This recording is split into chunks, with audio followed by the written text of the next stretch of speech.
이사야 1장 21절 22절 말씀입니다.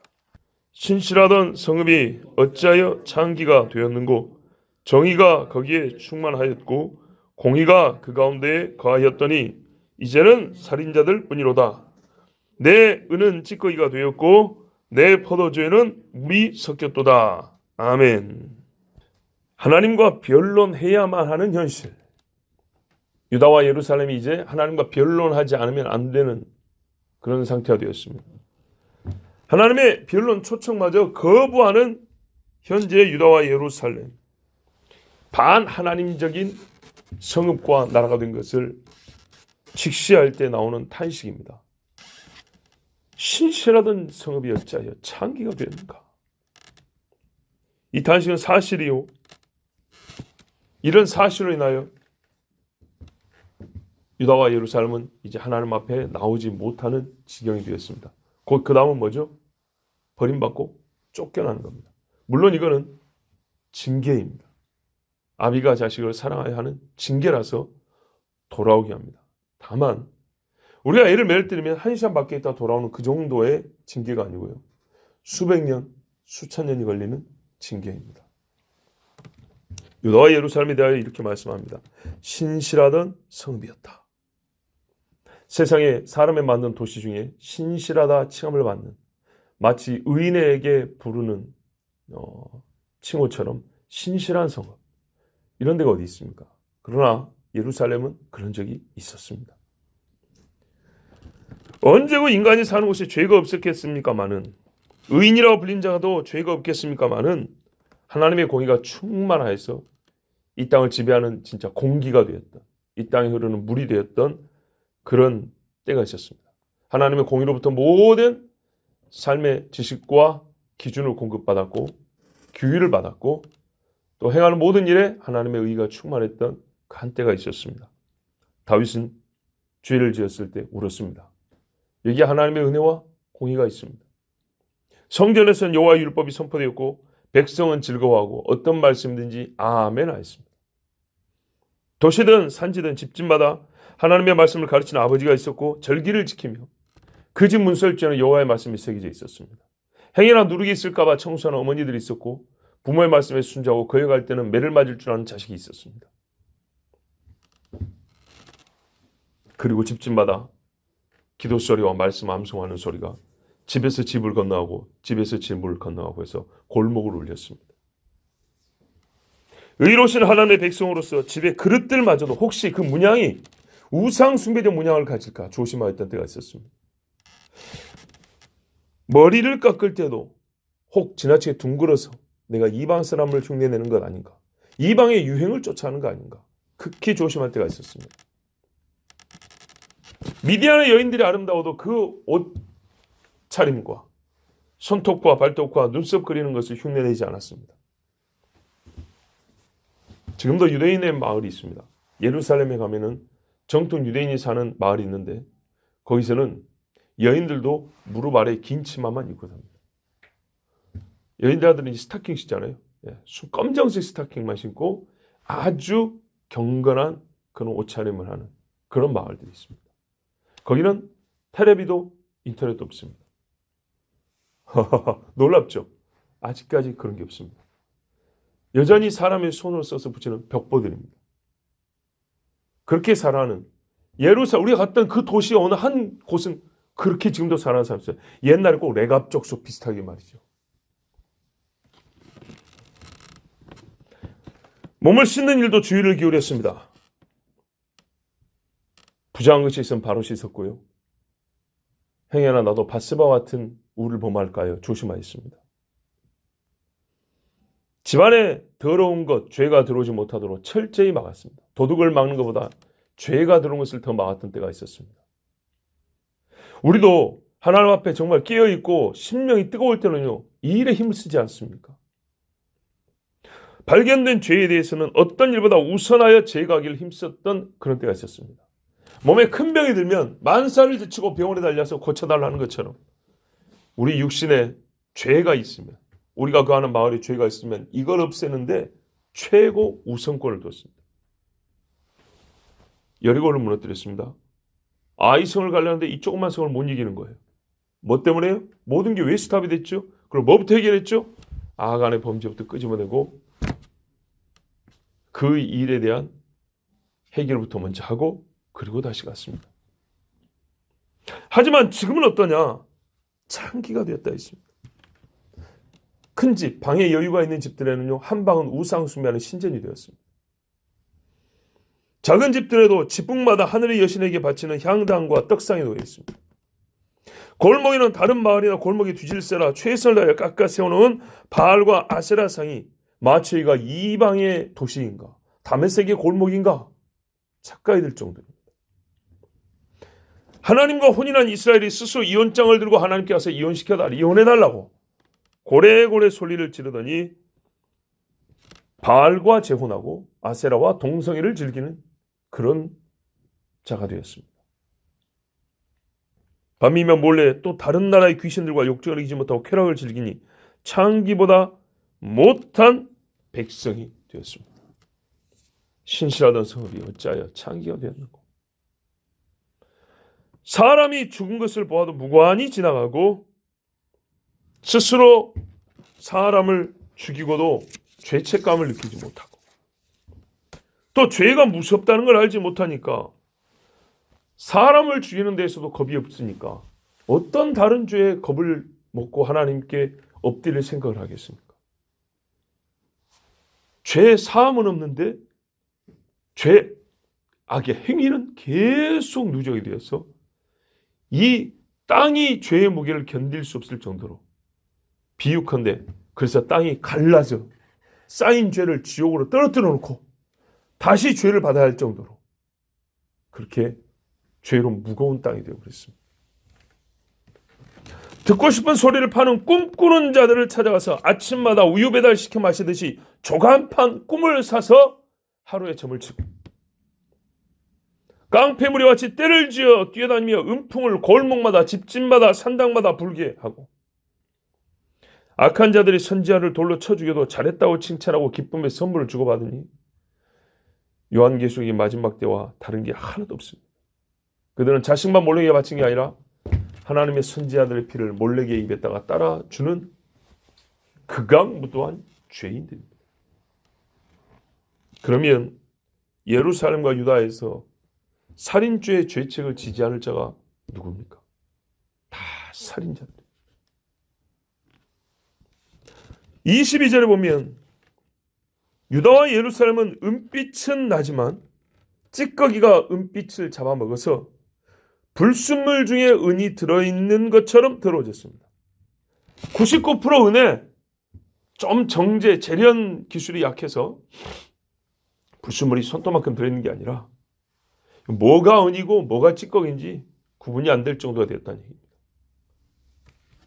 스스로 극상품 포도주라고 우기지만 물에 포도 껍데기를 넣고 휘저어서 겨우 옅은 포도주 색만 나는 미미한 포도향이 나는 것도 같고 안 나는 것 같고 그런 가짜 포도주가 되었습니다.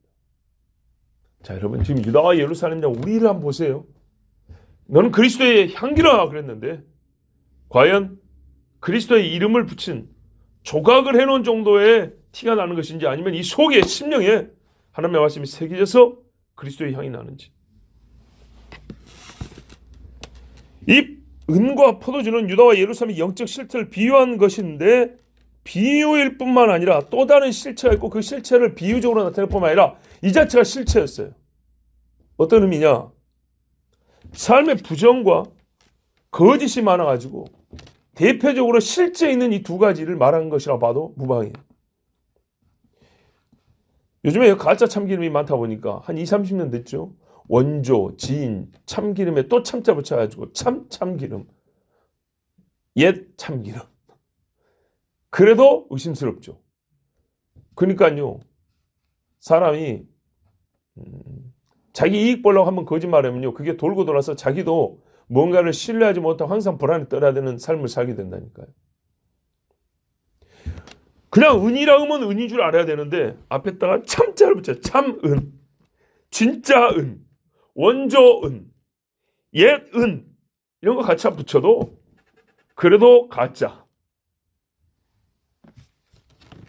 저울을 속이고 겉과 속이 다르고 순전한 것의 기준이 한없이 떨어져 버린 은 함유량 10%만 해도 이거는 순은이라고 불러주는 이 지경이 되어버린 거예요. 지금도 그러지 않습니까? 옛날만 못해서 정상의 기준이 확확 떨어져 있어요. 어떤 거는 돈벌이 하려고 정상의 기준을 올리는 경우가 있어요. 낮추는 경우가 있어요. 고혈압이 얼마부터 고혈압입니까? 146? 옛날에는요. 제가 알기로 옛날에 한 160 돼야 됐어요. 근데 요즘에는요. 140에다가 120만 넘어도 바들바들 떠는 사람들이 있어요. 그게 떨 것이냐? 떨 일이 아니하요. 그리고 나이가 들면 어느 정도의 고혈압은 정상이야요. 정상. 어떤 게 정상이냐? 모든 나이 먹고 죽은 사람이 청년 때보다 혈압이 다 올랐어요. 그럴 수밖에 없죠. 혈관이 약해지는데. 혈관이 약해졌는데 혈압이 젊을 때처럼 낮으면은 그거 피가 제대로 돌지도 못해요. 그 약해진 혈관에서 어느 정도 돌아야 되니까 약간 혈압이 높은 거예요. 압이 있다고요. 압이. 이해가 되십니까? 어느 정도 오른 건 정상이란 말이에요. 그런데 그거를 비정상으로 본다고. 제가 참 우리가 상식적인 수준인데요. 제 부모님한테나 어르신들한테 그래요. 건강검진 갔더니 뭣도 비정상이고 뭣도 비정상이고 뭣도 비정상이래. 그래서 상당히 걱정을 해요. 그래서 제가 물어보죠. 뭘 기준으로 해서 그렇게 비정상이라고 생각하냐 했더니 다 20대 기준이에요. 20대 기준. 여러분, 우리가 평상시에 그냥 물어보면 이렇게 대답한다니까요. 40대와 20대가 같습니까? 다르지. 40대와 60대가 같습니까? 아, 그거 다르지. 당연히 다르지. 이 사람은 나이가 먹었는데. 이래놓고 건강검진해갖고는 20대 기준표에 안 맞으면 큰일 난 줄 안다니까요. 큰일 난 줄 알아. 평균 60대에서 좀 떨어지면 문제가 있구나 생각하면 되는 거예요. 예? 내가 60에 60 이제. 60이면 60의 기준으로 봐야지. 왜 60 먹은 사람이 건강검진할 때만 20, 왜 20의 수준으로 다시 돌아가려고 애를 쓰냐고요. 참 희한한 생각들을. 이거는 학교에서 안 배워도 할 수 있는 건데. 그래서 안 써도 될 돈을 쓰고 안 해도 될 걱정을 하고 잠을 못 자요. 곧 죽을까 봐. 보십시오. 그러다 보니까 젊은 사람들도 고혈압 약을 먹고 살아요. 약으로 사람이 더 죽습니다. 또 이런 경우는 돈벌이 하려고 떨어뜨린 거고 실제로 떨어뜨려진 경우가 있어요. 사람들이 퍼먹지 말라는 걸 퍼먹으니까 음식도 아닌 것들을 막 퍼먹으니까 어떻게 해요? 정자수가 팍팍팍 줄어드는 거예요. 옛날에 비해서 40%가 안 돼요. 옛날 사람들. 50년 전 사람들, 한 7, 80년 전 성인 남자 기도했을 때 요즘 젊은이들은 40%가 안 돼요. 40%가. 애기 낳기 힘들죠. 그런데 그거를 정상을 반으로 뚝 떨어뜨려 놓으니까 정상에서 얼마 안 떨어진 것 같죠. 그러나 옛날로 보면 절반 이하로 떨어졌어요. 이미. 등등등.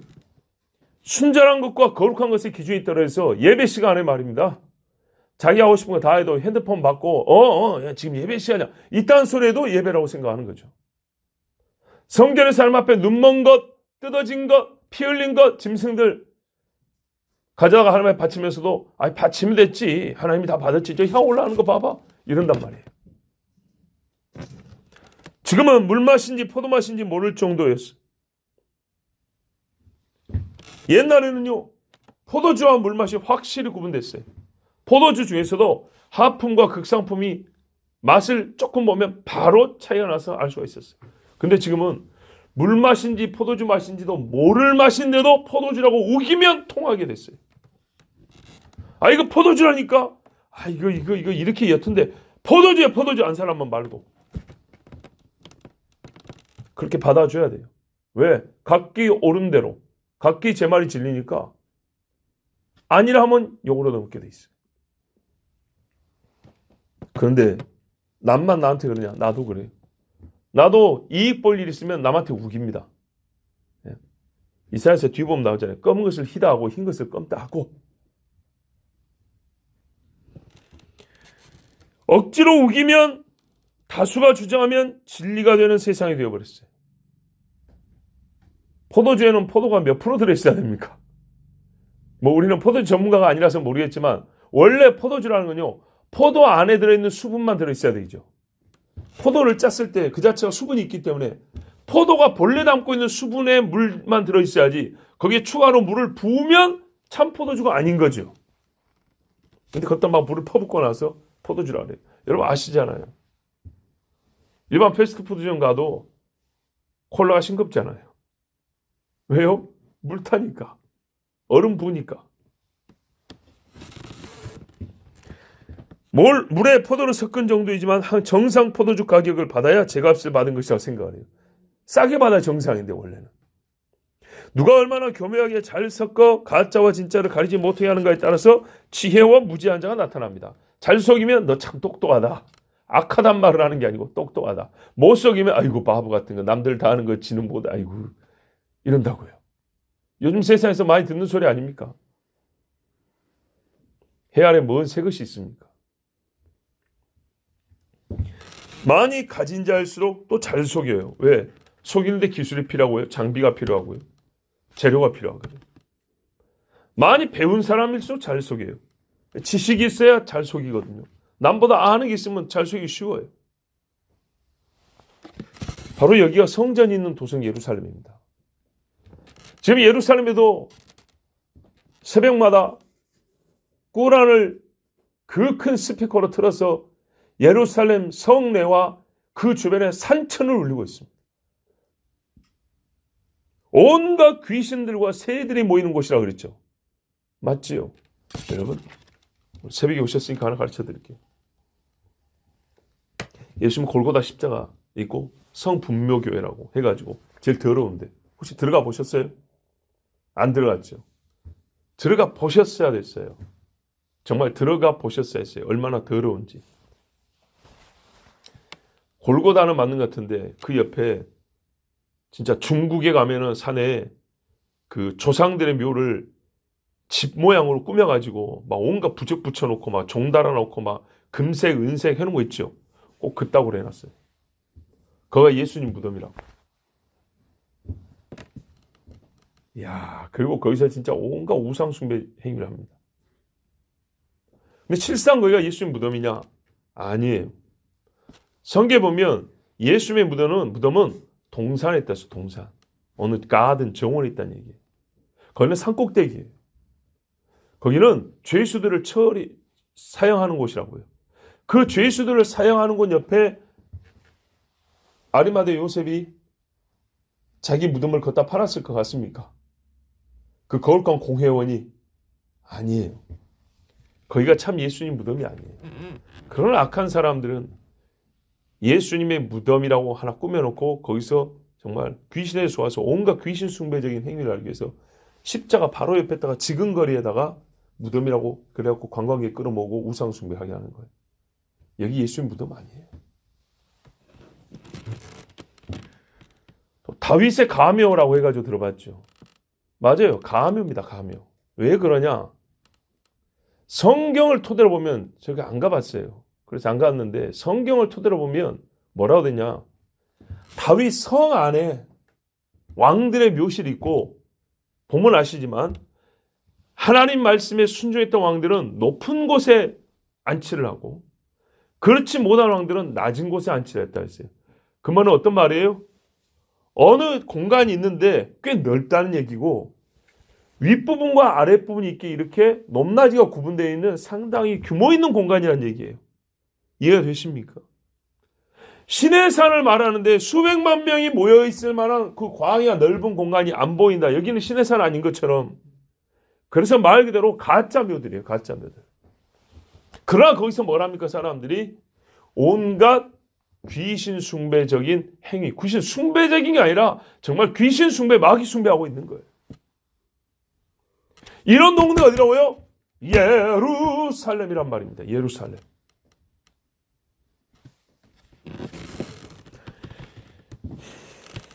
여기가 성전이 있는 곳입니다. 유다는요 얼마나 복받은 나라입니까? 동네들마다 한 동네 건너가면 제사장이 사는 동네가 있어요. 과거에 수천 년 전에 제사장이 우리 동네에 살아요. 제사장이 우리 동네 어른이에요. 이 얼마나 큰 복입니까? 그런데 제사장이 부끄러워서 얼굴을 못 들고 다니는 동네가 되어버렸어요. 차라리 내가 제사장 아니었으면 떳떳하게 다닐 텐데 사람들이 제사장이 욕하고 비웃고.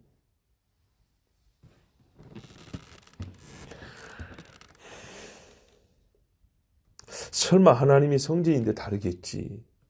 여러분, 오늘 본문이 이렇게 말합니다. 그딴 식의 기대하지 마라. 하나님이 성전 불질러버리고 다 파괴해버리잖아요. 그런 부질없는 기대하지 말고 혹 쓸만한 행위들이 그래도 어딘가 있겠지. 하나님 이렇게 말씀해도 내가 좀 어디서 쓸만한 것들 갖고 하면 하나님이 다시 내가 그거 몰랐는데 그래도 괜찮은 게 있구나 받아주시겠지. 이런 식의 부질없는 기대 갖지 마라. 차라리 하나님과의 변론장에 나갈 때는 이 세상 좀 무슨 말을 준비해 가면 되냐. 하나님 제가 다 잘못했습니다. 이 말을 준비하고 가라. 다 저희가 죄를 지었고 하나님이 옳습니다. 우리에게 주셨던 모든 의로운 것들을 우리가 다 더럽혔습니다. 이 말만 준비하고 갈 것입니다. 또 하나님과 협상한답시고 우리가 이런 행위 좀 고치면 괜찮겠습니까? 요거 이제 그치면 되겠어요. 이런 식으로 하나님하고 협상하고 딜하려고 하지 마라.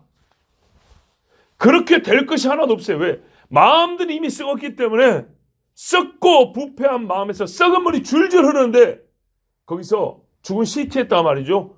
전기 모터 연결해가지고 버튼 눌렀더니 팔이 쭉 올라가고 팔 좀 올라가게 만들면 되겠습니까? 시신했다가 나무로 딱 이렇게 돼가지고요 세운 다음에 역시 다리 좀 움직이게 기계 장치 만들어가지고 싹싹 걸으면 이 정도 우리가 걸을 수 있으면 되겠습니까? 야 임마 눈깔이 썩어서 썩은 물이 흘러나오잖아. 심장이 뛰지 않잖아. 이딴 식으로 형식 몇 가지 바꿔가지고 하나님 앞에 우리가 그래도 살아있지 않습니까? 우리가 그래도 쓸만하지 않습니까? 우리가 적어도 그래도 맹물은 아니지 않습니까? 이런 소리 할 것이 아닙니다. 하나님의 판단이 이렇게 나왔으면 살려달라고 하면 됩니다. 아버지여 내가 하늘과 아버지께 죄를 지었사오니 다시는 아버지의 아들이라 부름을 받을 수 없습니다. 이것이 유다가 사는 길입니다. 무슨 제도를 좀 고치고 형식을 고치고 이건 아무 쓸데없는 것들입니다. 상하고 통해하는 심령 이것을 가지고 주님 앞에 나갈 것이고 그마저도 안 되면 좀 뭐랄까요? 언어를 실을 수도 없는 지경이라면 그냥 막 울어버리고 부르짖는 차라리 그 모습이 더 나아요. 우리가 그렇잖아요. 말을 이렇게 똑바로 할 수 없는 정도의 무너진 상태에서 그냥 뭔 말이 그래서 울잖아요. 차라리 그게 낫지. 원고 깔끔하게 준비해서 하나님 우리가 멋멀고 무슨 성명서 발표하듯이 약간의 조건을 변경하면 우리가 그래도 괜찮을 수 있습니다. 아니면 우리에게는 약간의 남은 것들이지만 이것이 그래도 하나님께 영광이 될 것입니다. 이런 소리 하는 게 아니고 죄를 고백하고 하나님의 의로우심을 인정하고 혹 그마저도 입술에 두 나무는 안 될 것 같으면 통곡하고 부르시죠. 주님께 나가는 것. 이것이 하나님이 우리를 변론하자 부르신 이유고 우리가 지금 그런 상태에 있다는 것을 인정하는 것이 우리가 사는 길입니다. 기도하겠습니다. 하나님 아버지 감사합니다. 주의 자녀들을 사랑하셔서 은혜를 받을 자에게 은혜를 더 주시고 찾는 자에게 주님이 찾아진 바 되시고 주님 있는 자는 더 있고 없는 자는 있는 것까지 빼앗겨 있는 자에게 준다 했는데 새벽마다 주님을 찾는 자들에게 더욱더 은혜를 주시니 하나님의 말씀이 성취되며 주의 말씀이 옳은 것을 보나이다. 아버지 한 줄 한 줄 더 읽어가는 그 정도의 분량이 아니라 이 말씀 안에 들어있는 하나님의 거룩한 부르심 하나님의 거룩한 영의 역사 우리 삶에 있게 하여 주시옵소서. 죄와 누룩을 제거하여 주시옵고 악에서 완전히 떠나게 하옵시고 가장 거룩한 것 아니 가장이니 최고니 이런 수식어가 필요 없는 거룩 그 자체에 들어가는 하나님의 백성이 되게 하여 주시옵소서. 우리 교회를 정결하게 하옵소서. 여우 새끼가 휘돌아다니지 못하게 하시고 뱀이 들어오지 못하게 하시고 땅 밑으로 지렁이와 벌레가 파고들지 못하도록 주님 막아 주시옵소서. 우리 주 예수 그리스도의 이름으로 기도하옵나이다. 아멘.